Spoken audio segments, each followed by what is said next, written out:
পশ্চিম চৌখাৰ গৰাখহনীয়া অঞ্চল পৰিদৰ্শন কৰে আসুৰ মুখ্য উপদেষ্টা ডক্টৰ সমুজ্জ্বল কুমাৰ ভট্টাচাৰ্যই।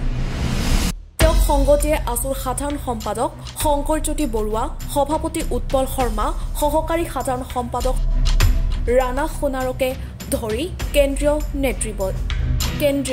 নেতৃবৃন্দই সংকটত থকা হাতীখুলি মথাউৰিৰ খহনীয়া পৰিদৰ্শন কৰি অতি গুৰুত্বপূৰ্ণ মন্তব্য কৰে সমুজ্জ্বল ভট্টাচাৰ্যই। চৰকাৰক যুদ্ধকালীন তৎপৰতাৰে কাম কৰিবৰ বাবে জনায় আহ্বান।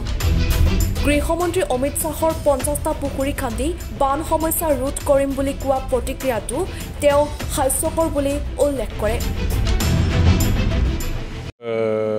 জটিলতা দেখি আমি চাবলৈ আহিছিলোঁ আৰু অসমৰ অৰ্থনৈতিক ভেটি ভাঙি চুৰমাৰ কৰি পেলাই অসমৰ বানপানী আৰু গৰাখহনীয়া সমস্যাটোক ৰাষ্ট্ৰীয় সমস্যা হিচাপে সমাধান কৰিবই লাগিব।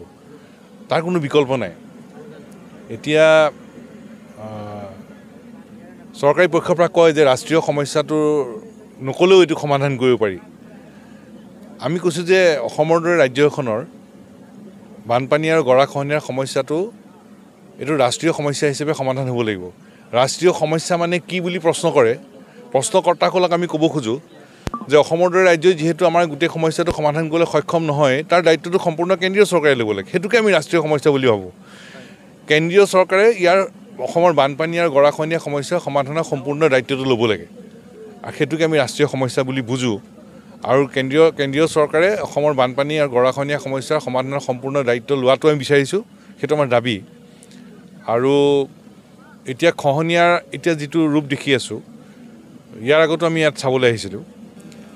এতিয়া মথাউৰিটো বহল কৰা দেখিবলৈ পাইছোঁ আৰু স্থানীয় ৰাইজ এতিয়া দেখিছোঁ যে বয়সস্থ মানুহ, বৃদ্ধা মহিলাক চাইকেলত লৈ ঘৰৰ পৰা আঁতৰাই লৈ যোৱা হৈছে। মানে চব শংকিত ইয়াত। আৰু ঘৰ বাৰী এৰি পেলাই ওচৰৰ ঠাইলৈ যাত্ৰা আৰম্ভ কৰিছে। সন্ধিয়া নমাৰ আগে ঘৰৰ মানুহ ওচৰত নিৰাপদ স্থানত স্থানান্তৰ কৰা কাম আৰম্ভ কৰা আমি দেখিলোঁ, ৰাইজেও কৈছে। গতিকে চৰকাৰে ইয়াত খুব যুদ্ধকালীনভাৱে পদক্ষেপ ল'ব লাগে। প্ৰথম কথা, ইয়াত ৰাইজে কৈ আছে যে ডিমাঙৰ যিটো পানী, সেইটো তাতেই যদি নিয়ন্ত্ৰণৰ ব্যৱস্থা নকৰে, ইয়াৰ খুন্দাটো ইয়াত মাৰে। গতিকে তাত নিয়ন্ত্ৰণৰ ব্যৱস্থা কৰিব লাগিব। দ্বিতীয় কথাটো হ'ল যে ইয়াত যিটো মথাউৰিটো খহি গৈ আছে, সেইটো ইয়াত ৰোধ কৰাৰ ব্যৱস্থা কৰিব লাগিব। আৰু প্ৰথম কথাটো হ'ল যে মানে বানপানী আৰু খহনীয়া, এই খহনীয়া ৰোধৰ কাম বা বানপানী খহনীয়াৰ যিবোৰ নিয়ন্ত্ৰণৰ কাম, সেইবোৰ খৰালিত কৰিব লাগে। এইটো ৰাইজৰো অভিযোগ যে বাৰিষালৈ কিয় ৰৈ থাকে, খৰালিতে কামটো কিয় নকৰে। আমাৰো ছাত্ৰ সন্থাৰো এইটো কথা যে বানপানী আৰু খহনীয়া ৰোধৰ কামবিলাক খৰালিৰ সময়তে কিয় সম্পূৰ্ণ নকৰে, বাৰিষালৈ কিয় ৰৈ থাকে, এইটো মূল প্ৰশ্ন।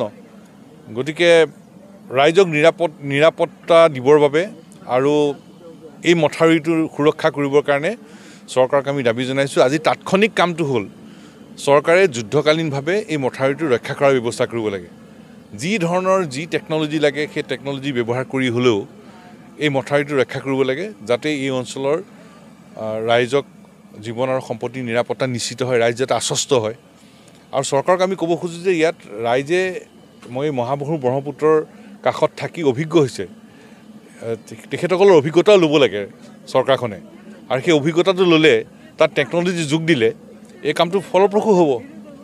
আৰু এটা কথা ক'ব খোজোঁ যে আমিতো এই মহাবাহু ব্ৰহ্মপুত্ৰৰ কাষত এতিয়া ৰৈ আছোঁ।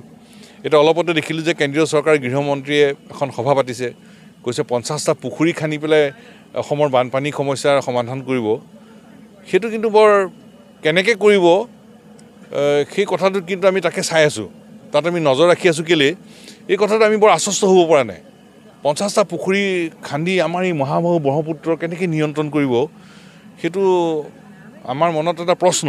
কাৰণ আমি বিশেষজ্ঞ নহয়। গতিকে ইয়াত অসম বিজ্ঞান সমিতি আছে, গুৱাহাটী বিশ্ববিদ্যালয়, ডিব্ৰুগড় বিশ্ববিদ্যালয়, IIT বিশেষজ্ঞসকল আছে। গতিকে অসমৰ বিশেষজ্ঞসকল, বিশেষকৈ অসম বিজ্ঞান সমিতিৰ বিশেষজ্ঞ, ডিব্ৰুগড় বিশ্ববিদ্যালয়, গুৱাহাটী বিশ্ববিদ্যালয়, IIT বিশেষজ্ঞসকলক এই কথাটোৰ আলোচনা কৰিব লাগে।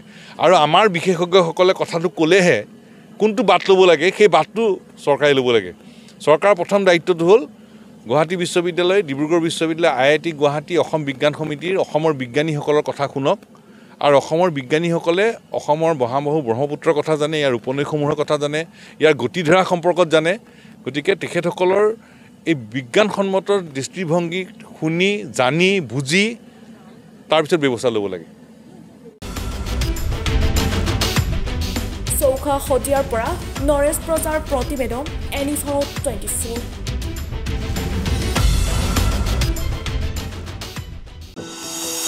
NV 24ৰ প্ৰথম প্ৰয়াস জুবিন গাৰ্গৰ গীতৰ প্ৰতিযোগিতা। জুবিনৰ গানে কি আনে?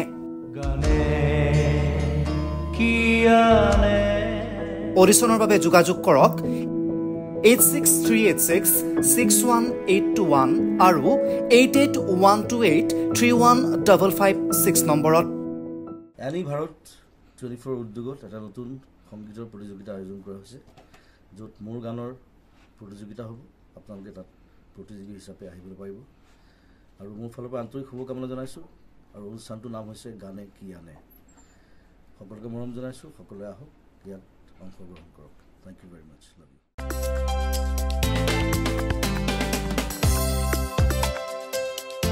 আপোনাৰ ঘৰখন আৰু অফিচ চালে চকুৰোৱাকৈ সজাওক। আজি আহক সকলো ধৰণৰ অত্যাধুনিক ফাৰ্নিচাৰৰ বাবে চিটি ফাৰ্নিচাৰ 6 মাইল গুৱাহাটী। আমাৰ ঠিকনা 6 মাইল পাঞ্জাবাৰী ৰোড, পুৰবী ডায়েৰীৰ সন্মুখত, গুৱাহাটী। আমাৰ যোগাযোগ নম্বৰ 9435013969।